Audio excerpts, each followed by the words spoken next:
Ja, da kan vi ønske velkommen tilbake til Kulturhuset her i Tromsø, til Filmprat og en samtale med filmskapere som besøker filmfestivalen her i Tromsø. Mitt navn er Karsten Meinich, jeg er redaktør for Montage, og jeg sitter her sammen med to besøkende filmskapere fra Tyskland, så denne samtalen skal foregå på engelsk.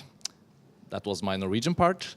Welcome Sonja Heiss and Laura Tonke to Tromsø, and thank you for your film. It's been great to discover the film that is in Norwegian. It's called LYKKELIG I 24 timer, and the international title is Hedy Schneider is Stuck. And I think for a lot of our audience here, it will be a new familiarity with you and your film. But people here don't know you so well from before, so could you just tell us a little bit about the film, what kind of story this is, and the background for the project? I know it's also shot in Norway, a bit of it. Yeah, like the end of the film is in Norway. A really beautiful part when the film opens up. Then it opens up to the landscape here in northern Norway. And yeah, it's my second feature film, and actually for me it's a love story. It's about a couple, and the woman, she gets panic attacks and anxiety disorder, and it's about how does that influence the relationship? What does it do with the love, and can love survive this? But they also have a child, so it's like also affecting him. But it sounds extremely serious, but it's also a funny film. Yeah, I think the first impression, definitely, and I saw it the first time in Berlin at the film festival there last year, is that you are entering this very comedic film world, or the tone of the humor is very contagious immediately. I think it was very charming, but I didn't know anything about the story. So as it was progressing, I was thinking, well, this is getting very serious. This is a very serious film, and it's interesting to be taken on that kind of genre journey. Yeah. There's a couple of other examples, like From Dusk Till Dawn. It starts with what turns out to become like a zombie movie, you know? And was this always part of the idea that you wanted to take us from a certain kind of experience and a certain kind of way of behaving for your character? We'll get back to that. Yeah.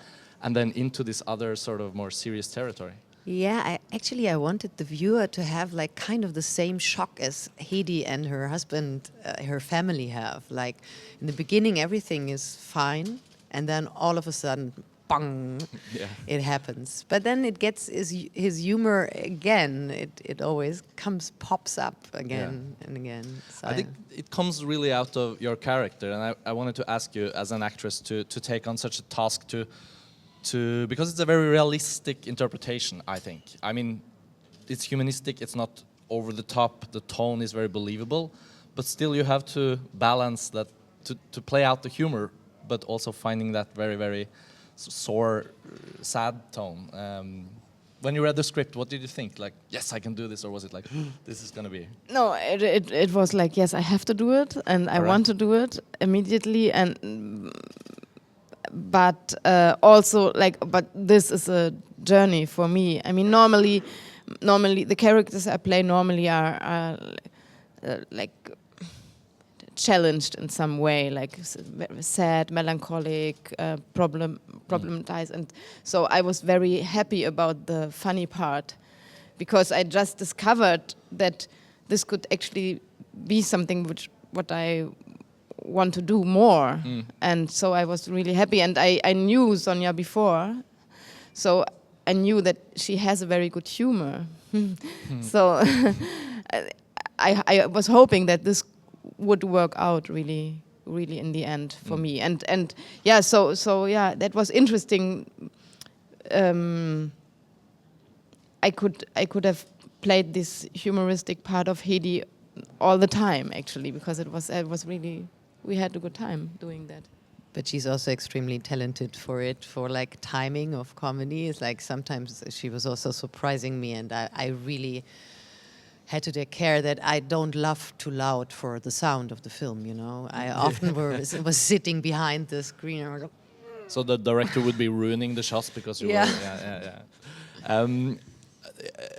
This is the kind of movie I think a lot of people will feel that is a discovery, because it sort of comes out of the unknown. Even though we get German films here, it doesn't get as many as I'm sure is produced, and for journalists that travel to the festivals, maybe we see a little bit more, but specifically here in Tromsø, this film festival is a really important day of the year, because it's a day, part of the year where everyone watches movies. And I've talked to people here that, well, I only watch movies during the festival. So their attention to interesting discoveries is very, like, you can feel it in the air. And bringing a film like this around the world in festivals, different places, do you feel like the reactions to the film are different? Is there some places where they laugh out loud and take it, the whole thing, as a comedy, or other places where they take it much more seriously? Yeah, it's different everywhere. It's kind of, I think it's a little bit of a like more English Scandinavian, you know, northern humor, this ironic humor. I thought like in Spain they also laughed, but not as much as in Ireland, England, Norway, and so on. And what was really interesting was also in Russia, because in Russia it was like a total taboo, the topic. Oh. So for them it was kind of like, I made a film, I didn't know before that I made a film about a taboo topic, you know. And yeah, especially women there, they were really glad that the film was shown, because in Russia you're normally not allowed to talk about this topic. And I think the topic is, among many strengths of the movie, I think the fact that you are taking this topic both lightly in a way that makes everyone can access it. Like it's a way to relieve the taboo if the taboo is there. But also I think the way you treat it is not out of respect for the fact that this is pretty serious for the lives that are sort of struck by it.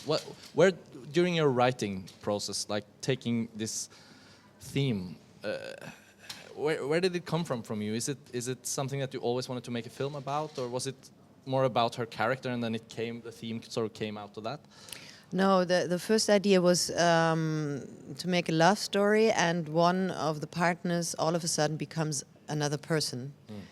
And what happens? And so there were not that many things you could choose that one becomes another person from one day to the other.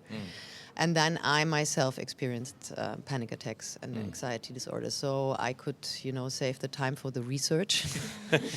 Just look at the mirror. Yeah.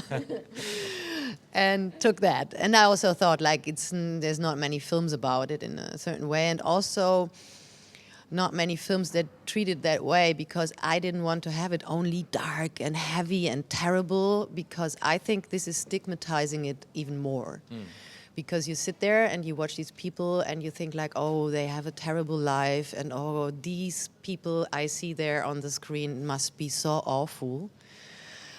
And so I wanted to find a way that people could identify, or at least go with the characters in the way that if they laugh with them, they can also suffer with them. That's very interesting. It reminds me actually that one of the films that I thought about when I saw it the first time was Paul Thomas Anderson's Punch Drunk Love.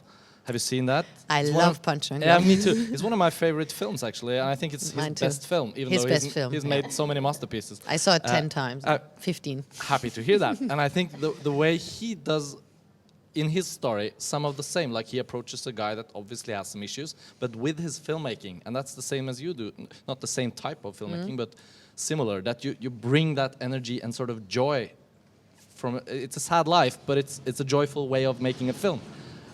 Yeah. Obviously that must have been an inspiration. Yeah, it also touches you, although it sometimes is like a bit over the top or crazy. It's like, I love it that, for example, yeah, we're suddenly in an industrial zone here. That, for example, he's having this anger attacks. Yeah. And the explanation is he's got 7 annoying sisters. Yeah. That's it. That's why he's having anger attacks, you know? Yeah. It's so great. Yeah. I just wanted to mention, because I know that yeah, it's gonna stop. I know that the film was also produced or co-produced by Maren Ade, or I don't know exactly. She's one of the producers. One of the producers, and that's a filmmaker that was here in Tromsø with her film Alle Anderen, or Alle Andre in Norwegian, and that is also a story that it's not similar, but it's a love story with a lot of issues and how you sort of break each other down in a relationship and you tear it apart, and at some point love just isn't there anymore. And I find it really touching that the relationship here in your story is, even though it's hard, and even though the husband, who works as a sign language interpreter, to those who haven't seen the movie, it's a very nice sort of subplot there with him getting the job and you know, considering. But to create like a constructive sort of, even though people are destructive in relationships, love still prevails in many cases. But the destruction is pretty hard. Here there's constructivity at some point, isn't it? It very much depends on your point of view. Well, that was my reading of it. It's anyway. so you're a person with a positive thinking. It's like the end is like people. There's one journalist asking me like, but it's interesting that you have this happy end, and then the next 10 minutes later says like, but was it really important to you to make such a sad end? So, and it totally depends on your point of view about life and love, I think. Right. But for you as a filmmaker, is that something that you want to achieve? That the film can be open and that doesn't need to be taken the same way from everyone? I wanted the end, to be open and that you can see it the way, you see it yourself and not, serve it to the audience. Yeah. And it's funny because it hangs on really, really tiny stuff. It's like one example that's really interesting. We're in a re-recording mixing, and the point where the song, there's this great song from the Kills when they go to Norway, and the point where we switched from like original, like it sounded like it's in the film, in the scene, to soundtrack, changed the end. So we once changed it at a different point, then it was a happy end. It was a clear, happy end. Yeah. Only because we changed the sound 5 seconds earlier. But music and the tone and the whole sort of composition of something like that, it means so much. Also when you just experience a film like that. Yeah. I wanted to just talk a little bit more about the character. You said that reading the script, you just felt like you had to do it. Yeah. But I'm pretty sure that it must be very hard to be able to achieve that kind of character journey working in film. Was there anything particular that was so difficult for you on this project that you felt like, I don't know if I can do this? Or were you always sure that you sort of knew her? No. I mean, I got to know her at a certain point, and I thought that would happen, that I get to know her and that I like her. I mean, that's for me, it's always important that, I mean, she can do things that I don't like, but I have to like her. I still have to like her to go in, kind of to slip into her. Yeah. So otherwise, I can't act. No, but I mean, I don't know. I found it quite challenging, and I thought I could fail. Of course, I mean, I thought I could fail in front of her in a way, and also for myself.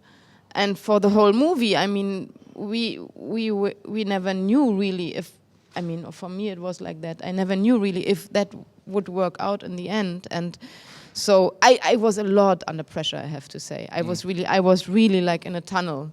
I don't, I mean, I have to admit, I don't even remember some team members because I was shut down somehow, and I don't know. And it actually took me quite a while to kind of awake afterwards, and to.